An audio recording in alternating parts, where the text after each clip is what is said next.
اور دوسری طرف قیدی نمبر 804 کو رہا کرو. لیکن ان کی دل و دماغ پہ پی ٹی آئی سوار ہے, سوشل میڈیا سوار ہے.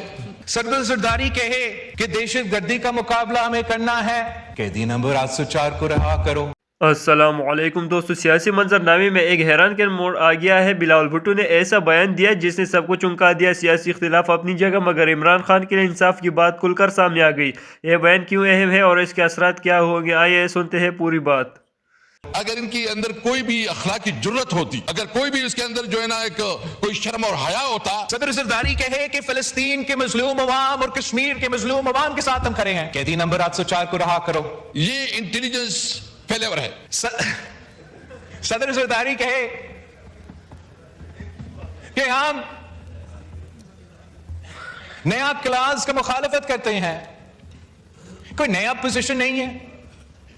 27 دسمبر ہم سب گری خطبہ بخش میں تھے, میں نے بھی واضح کیا, صدر زرداری نے بھی واضح کیا, کوئی نیا تو پوزیشن بھی نہیں ہے اس جماعت کی. جب ان کے حکومت نے 2 کنالز کی اجازت کی, ہم آن ریکارڈ پہ ہے, ان کا مخالفت کرتے آ رہے تھے. ہمارا ایک پوزیشن ہے کہ وفاق کے ایشوز پہ کنسنسس سے بنائے, ہم بھی کنسنسس بنانے کے لیے تیار ہے. میں تو سمجھتا ہوں کہ گرین پاکستان بائی ایکسٹینشن اور گرین پنجاب, گرین سندھ جیسے بھی جو ہمارے زراعت سے تعلق رکھتے ہیں, اس کا کامیابی ہم سب کا کامیابی ہے. مگر اس پہ بھی یہ کہتے ہیں کہ قیدی نمبر 804 کو رہا کرو. جناب اسپیکر, ان کے لیے تو جذبہ ہوگا اور ہونا چاہیے اپنے قائد کے لیے, اپنے قائد کو رہا کرنے کے لیے, مگر ان کو ماننا پڑے گا کہ اس ملک میں دوسرے بھی لوگ ہیں, ہم بھی یہاں جیتے ہیں, اور ہمارا ووٹر, ہمارا کارکن, ہمارا ساتھی کا کوئی دلچسپی نہیں ہے کہ آپ اس کو قیدی نمبر 804 کہے, کوئی اور کہے, رہا کرے یا نہ کرے. ہم ان سے صرف اتنا کہتے ہیں کہ بطور ایک صوبائی حکومت پختونخوا کے ان کا قیدی نمبر 804 کو رہا کرنے کے علاوہ بھی کوئی ذمہ داریاں ہیں, ان کو یہ ماننا پڑے گا, چاہے وہ یہاں ہیں چاہے وہ وہاں ہیں. یہ میرا سنجیدہ ایڈوائس ہے ان کو. ہم اپوزیشن کی سیاست جانتے ہیں جناب اسپیکر, میں آپ کو سنجیدہ ایڈوائس دے رہا ہوں کہ آپ نے اگر صحیح سیاست کرنا ہے تو قیدی نمبر 804 کے علاوہ کسی اور چیز میں بھی تنقید کیا کرے ہم پہ. قیدی نمبر 804 کے ساتھ ساتھ آپ بے روزگاری پہ بھی تھوڑا غور دیں. قیدی نمبر 804 کے ساتھ ساتھ یہ جو دہشت گردی کا آگ ہے اس میں کوئی پالیسی تو بنا دے. قیدی نمبر 804 کو رہا کرنے کے ساتھ ساتھ قبائلی علاقے سے لے کے پشاور تک ایک تو ترقیاتی منصوبہ کو شروع کر دے.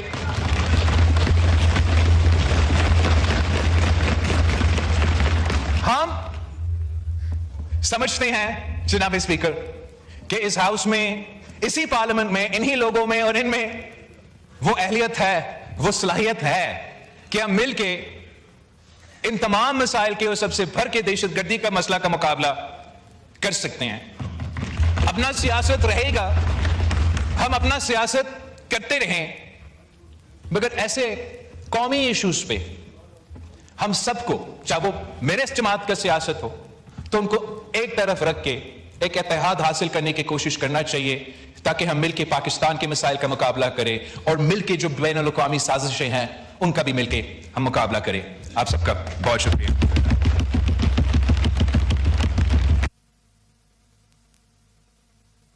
جی اسد کیسر صاحب.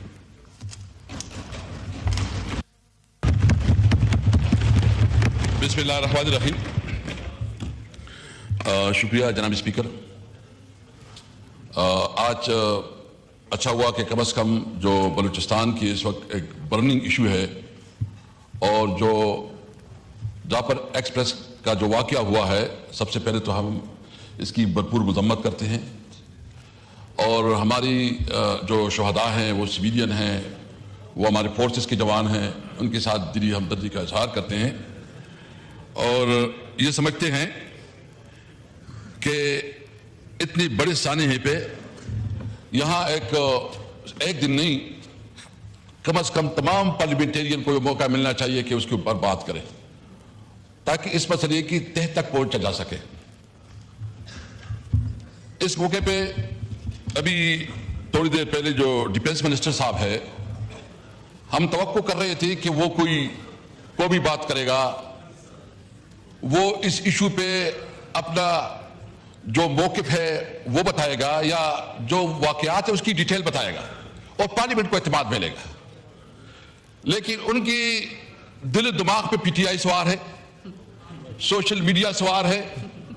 چاہیے تو یہ تھا کہ آپ آج ایک ماحول بناتے، آپ بات کرتے ایک نیشنل کنسنسس کی، لیکن اس کی بجائے خواجہ صاحب جو ہے نا میں آپ کی تقریر آپ سنا رہے، اس پہ کتنی دفعہ انہوں نے بلوچستان کا ذکر کیا اور اس پہ افسوس کا اظہار کیا ہے. اس کو سب کچھ جو ہے نا وہ پی ٹی آئی کے اوپر جو وہ الزام تراشی کرنے پہ تلا ہوا ہے. اگر ان کی اندر کوئی بھی اخلاقی جرت ہوتی، اگر کوئی بھی اس کے اندر جو ہے نا ایک کوئی شرم اور حیا ہوتا، آج وہ یہ کہتا کہ میں ریزائن کرتا ہوں اور میں جو کم از کم یہ بدترین سیکیورٹی فیلیور ہے، یہ انٹیلیجنس فیلیور ہے. دیکھیں ہم سب پاکستانی ہیں، ہم کسی طور پر اس قسم کی واقعات کی ہر لحاظ سے مذمت کرتے ہیں اور سمجھتے ہیں کہ سب سے پہلے ضرورت اس بات کی ہے کہ اس کی پالیسی کو جو ہے ریویزٹ کیا جائے. آپ نے سب سے پہلے دیکھنا ہے کہ آپ کی اس وقت جو ملک میں دہشت گردی کا، جو ملک میں اس وقت جو خاص کر ہم امن و امان کی صورتحال ہے، اس کی بنیاد کیا ہے؟ جب ملک میں قانون نہ ہو، جب ملک میں آئین نہ ہو، جب کسی اداروں کا احترام اور رسپیکٹ نہ ہو، جب پارلیمنٹ جو ہے نا صرف ایک برائے نام پارلیمنٹ بن جائے، اور وہ پارلیمنٹ جناب چیئرمین، وہ پارلیمنٹ ہم سمجھتے ہیں کہ اس وقت اگر بلوچستان اسمبلی میں یا نیشنل اسمبلی میں جو نمائندگی ہے وہ عوام کی نمائندگی نہیں ہے، وہ فارم 47 کے نمائندے ہیں، وہ عوام کے نمائندے نہیں ہے. جب آپ اپنے اصلی نمائندگان کو آپ ان کو جیلوں میں ڈالیں، آپ اس کو پارلیمنٹ سے باہر رکھیں اور ان لوگوں کو پارلیمنٹ میں رکھیں جس کا عوام کے ساتھ کوئی تعلق نہیں، تو یہ بتاؤ ملک کو کیسے چلائے گی؟ وہاں پالیسی کیا پالیسی ہوں گی؟ کیونکہ اس وقت سب سے پہلی جو کہ ایک فراڈ الیکشن ہوا ہے، ایک جعلی طریقے سے جو ہے اسمبلی وجود میں لائی گئی ہے، اور وہ لوگ اسمبلی میں بیٹھے ہیں جس کے پاس حق نہیں ہے کوئی اسمبلی میں بیٹھے، اس کے پاس حق نہیں ہے کہ وہ حکومت بنائیں، وہ عوام کی نمائندے نہیں ہے. ہم سمجھتے ہیں اس لیے کہ اس پارلیمنٹ میں اس وقت وہ قوت، وہ طاقت نہیں ہے کہ عوام کی نمائندگی کرے. اس لیے ہم نے مطالبہ کیا کہ فوری طور پر ری الیکشن کروایا جائے، فیئر فری الیکشن ہو اور صحیح عوام کی نمائندگی جو ہے اس کو موقع دیا جائے اور پارلیمنٹ کو تب طاقت مل سکتی ہے. آپ دیکھیں کہ بلوچستان کی ایشوز کیا ہیں. آپ نے کبھی ادھر جو ہے نا اگر آپ اس کو اپنی نمائندگی نہیں دیتی، آپ اس کے حقوق نہیں دیتی، آپ اختر مینگل جیسے ایک پاکستان اور آئین کے اوپر یقین رکھنے والے کے اوپر ان کی پوری پارٹی کے اوپر پرچے کرے. 1700 لوگوں کے اوپر پرچہ ہوا، لوگوں کو گرفتار کیا گیا. ہمارا عادل بادئی جو ایم این اے ہے یہاں سے بیٹھا ہوا ہے ادھر، اس کے گھر پہ چاپی پڑ رہے ہیں، وہ پولیس اور انتظامیہ اس پہ لگی ہوئے کہ کیسی پی ٹی آئی کو توڑے، کیسی پی ٹی آئی کو کمزور کرے. اور اس کی جو اصل کام ہے کہ وہ سیکیورٹی دے، تحفظ دے، امن قائم کرے، اس پہ مکمل طور پر ناکام ہے. تو اس موقع پہ پی ٹی آئی سمجھتی ہے کہ اس وقت یہ سب معاملات جو ہو رہے ہیں یہ انکانسٹیٹیوشنل کردار کی وجہ سے ہو رہے ہیں. ملک میں نہ کوئی آئین رہا، ملک میں نہ کوئی آئین رہا، نہ کوئی قانون رہا، نہ کسی اداروں کے کوئی رسپیکٹ ہے. ابھی آپ دیکھ رہے ہیں کہ اس وقت جو بے روزگاری بڑھتی جا رہی ہے، آپ کے تعلقات ایران کے ساتھ جو آپ کے خارجہ پالیسی ہے، آپ نے اپنے خارجہ پالیسی کو ریوزٹ کرنا ہوگا. آپ کی ایران کے ساتھ تعلقات خوشگوار نہیں. آپ نے افغانستان کے ساتھ جو تعلقات بنائے اور جس طرح وہاں ٹریٹمنٹ ہو رہی ہے وہ انتہائی افسوسناک ہے. آپ کو بالکل آپ کو کنسرن ہے، آپ کی ایشوز ہیں، آپ سمجھتے ہیں کہ یہ ٹھیک نہیں ہو رہا. ہماری بھی کنسرن ہے بہت چیزوں پہ، لیکن اس کے لیے آپ کے پاس ڈپلومیٹک چینل موجود ہیں. آپ ڈپلومیٹک چینل کو استعمال کریں، اپنے دوست ممالک کو استعمال کریں، تاکہ یہ جو اس وقت جو صورتحال چل رہا ہے اس کے مذاکرات پہ ٹیبل کے اوپر اس کے معاملات کو حل کیا جائے.